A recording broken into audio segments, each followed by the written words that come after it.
درود تک تکتون، حالتون چطوره؟ خوبی؟ امروز بررسی فضای ذخیره‌سازی SSD رو داریم. می‌خوایم بررسی کنیم ببینیم برای چه کاری باید چه SSD بگیریم.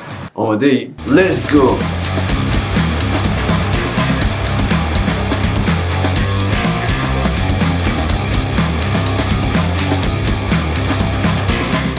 چطوری رویال فهم؟ حالتون خوبه؟ رو براین؟ اوکی ردیفید؟ چه خبرها؟ چیکارا میکنیم؟ گرندوک هستم و امروز اومدیم بزنیم تو گوش SSD و بفرستیمشون به کار بدیشون فکر کنم.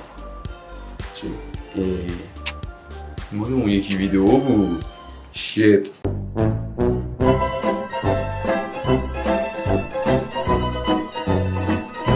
خب اومدیم SSD ها رو بشناسیم و یکی یکیشون رو بررسی کنیم ببینیم چی هن، چجوری هن، چی کارا میکنن اینا. اول از همه باید بدونیم برای چه نیازی داریم چه SSD تهیه میکنیم. این از همه مهمتر و قدم اوله و واسه دونستن این من یه سری نکته ها در ادامه ویدئو میگم که بهتر بتونید انتخاب کنین و بدونید به چه SSD واقعا نیاز داریم. پس همین الان ویدیو رو لایک کن و کامنت آخر ویدیو بذار. اول ببین چیه ویدیو بعد آخرش کامنت بذار و حتما منو سابسکرایب کن. یه دکمه کوچولو اینجا میاد الان بالا، اونجا که اینجا میبینی سابسکرایب این پایینه. خب منو سابسکرایب کن، دکمهشو بزن روش و حتما اون زنگوله بغلشو بزن که اگه ویدیو جدید دادم اول نفره باشی ببینی، اول نفر باشی که ببینی. به به نایس. SSD مخفف سالید استیت درایو که نسبت به هارد دیسک درایوها یا همون HDD ها سرعت بالاتر نوشتن و خوندن اطلاعات رو برای ما فراهم میکنن. اولین کاری که SSD برای شما انجام میده اینه که بوت کامپیوترتون و بوت ویندوزتون رو اگه ویندوز روش نصب کرده باشید به طرز شدید و فجیع و سریعی افزایش سرعت میده و باعث میشه که سیستمتون بشکم بزنی بیاد بالا. در این حد. ولی SSD ها اینطوری نیستن. SSD ها خیلی طول میکشه. بس سر اینطوری بذاری بری چای بریزی بیا ببین تازه سیستم روشن شد. اینه. حالا بر اساس نوع اتصال این SSD ها به مادربرد ما اینا رو چند دسته میکنیم که الان براتون میگم. اولیش SATA 3 هستش. از قدیمی ترین و معمول ترین همیشه اتصالات. ارزون ترین هم هست که به صورت کابلی SSD رو به مادربرد وصل میکنه و تا 600 مگابایت بر ثانیه برای شما سرعت انتقال فراهم میکنه. نوع بعدی اتصال M2 که جدیدتره و سرعت بالاتری ارائه میده. کوچولو موچولو ولی از قدیم گفتن فلفل نبین چه ریزه، بشکن ببین چه تیزه. این M2 جان پرسرعت ما هم که میبینید هم به پورت SATA وصل میشه و هم به پورت PCIe مادربرد. پس اگه به پورت SATA وصل شه هم 600 مگابایت سرعت رو میده، ولی اگه به پورت PCIe وصلش کنی جونم برات بگی که تا 3900 مگابایت بر ثانیه به شما سرعت انتقال اطلاعات میده. ببینید چقدر خفنه این. ولی باید حتما دقت کنین که مادربردتون از این نوع SSD ها پشتیبانی کنه، یعنی M2 رو ساپورت کنه رو خودش. یه جای کوچولو موچولو داره رو مادربرد اونجا M2 میخوره و همین دیگه. نوع بعدی هم PCIe که از همه جدیدتره و همه پرسرعت‌تره و روی پورت PCIe مادربردتون نصب میشه که جدیدن یه نسل جدید ازش اومده PCIe ورژن 4 اگه اشتباه نکنم که خیلی سرعتش بالاست و 2 برابر PCIe ورژن 3. همون جایی که مادربردتون هست کارت گرافیکتون نصب میکنید روش دقیقاً همونجا نصب میشه و سرعتش افتضاح بالاست، وحشتناک سرعتش بالاست. خب یه چیز دیگه هم هست در حال حاضر پرسرعت ترین ها NVMe M2 ها هستن از بین SSD ها که بالاترین سرعت رو در اختیار شما قرار میدن و برای تدوینگرها و کسایی که جلوه‌های ویژه و اینا کار میکنن بسیار عالی. یعنی خیلی تفاوت سرعت رو در کارشون شاهد خواهند بود. ولی اگه گیمر هستید یا برای استفاده گیمینگ میخواین حرکت رو بزنید زیاد تفاوتی مشاهده نمی‌کنید با SSD های معمولی که به SATA وصل میشن و تو اجرای بازی ها با SSD معمولی تفاوت خاصی نداره. نکته بسیار مهم، همونطور که این روزا شاهد وضعیت دلار و این چیزا تو بازار هستید، اقلام ارزون قیمت SSD یا هر قطعه دیگه‌ای، حالا صرفا واسه SSD نمیگم ولی اقلام ارزون قیمت SSD هم زیاد شده توی بازار و اطلاعات روشون ممکنه گولزنک باشه و اطلاعات دقیقی نباشه و اون چیزی که ادعا میکنه ارائه نده اون قطعه. پس حتما برای تجربه خوب، برای تجربه حرفه‌ای سعی کنید برید سراغ برندهای مطمئن و از اونها استفاده کنید تا بتونید بهترین نتیجه رو بگیرید.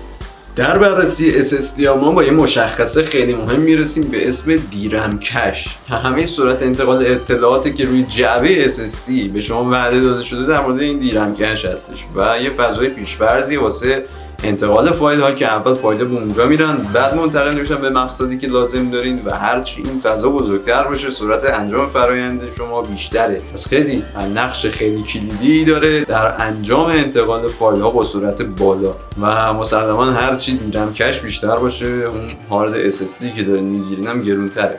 وقتی این فضای دیرم کش پر میشه شما افت سرعت رو توی انتقال اطلاعات هاردتون SSD تون مشاهده میکنید و میبینید که اون سرعتی که اون جعبه نیست روی جعبه نوشته شده دیگه نیست و خیلی کمتر میشه و افت شدیدی پیدا میکنه. حالا 3 مؤلفه هستن که با سرعت SSD شما ارتباط مستقیم داره. اولیش سرعت خوندن نوشتنیه که چیپ های اون SSD، چیپ های رو مدار SSD میتونن به شما ارائه بدن. دومیش تعداد چیپ هایی که رو همون مدار دارن با همدیگه در ارتباطن، با همدیگه کار میکنن، همزمان فعالیت میکنن.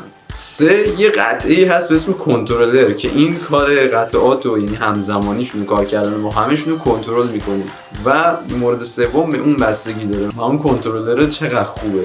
این کنترلرها در حال حاضر قطعه انحصاری شدن و اکثر سازنده های حاله SSD یا فضای ذخیره‌سازی SSD واسه خودشون یه کنترلر مخصوص خودشون دارن، مثل سامسونگ که اسمش سامسونگ فینیکسه.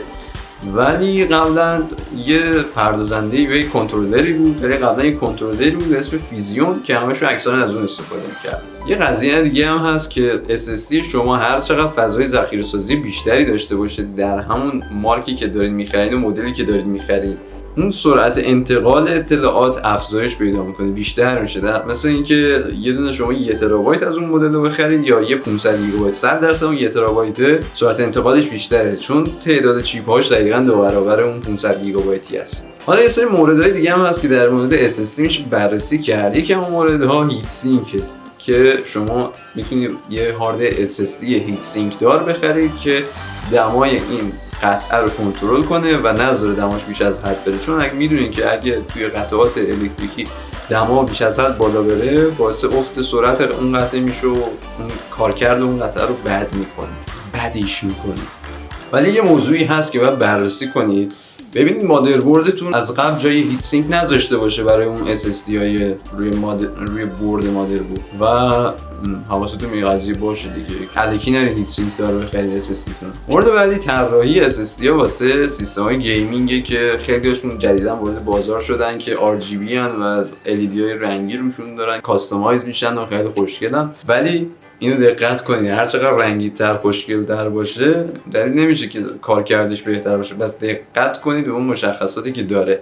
یه نکته خیلی مهم، یه نکته بسیار بسیار بسیار مهم، اینو دقت کنید همیشه تو خریدتون اینو لحاظ کنید. این SSD ها عمر محدود دارن و منقضی میشن و اطلاعات پس از اون قابل بازیابی نیست و اطلاعاتی که روی اون داشتین پس از این منقضی شدن دیگه قابل بازیابی نیست، اصطلاحاً میسوزه. خب پس حتما قبل خرید SSD برید بررسی کنید که اون SSD که دارین میخرین عمر مفیدش چقدره، چون فرق میکنن، اکثرا با هم مثل هم نیستن و گارانتیاشون به همین دلیل متفاوته. میبینید یه قطعه مثل ایوو، سامسونگ ایوو 960 5 سال گارانتی داره ولی QVOش همون قطعه 2 سال گارانتی داره یا 2.5 سال گارانتی داره. پس حتما به این قضیه دقت کنید و قبل خرید کلا سرتون نره. سلام عشق من رویال فهم، به خدا امیدوارم که این ویدیو حسابی به دردتون خورده باشه و کلی چیز ازش یاد گرفته باشید و همونطور که میدونید سابسکرایب، لایک و کامنت این ویدیو حسابی به من کمک میکنه و بزرگترین حمایت از من هستش. خیلی سپاسگزارم که منو لایق حمایت‌های قشنگتون میدونید و کمک میکنید. راستی زنگوله بغل سابسکرایب بزن که حتما بدونی من آخرین ویدیویی که میدم کی میاد بالا، کی منتشر میشه. قربون تک تکتون، دوستون دارم، مواظب خودتون باشید. بریم که رفتیم.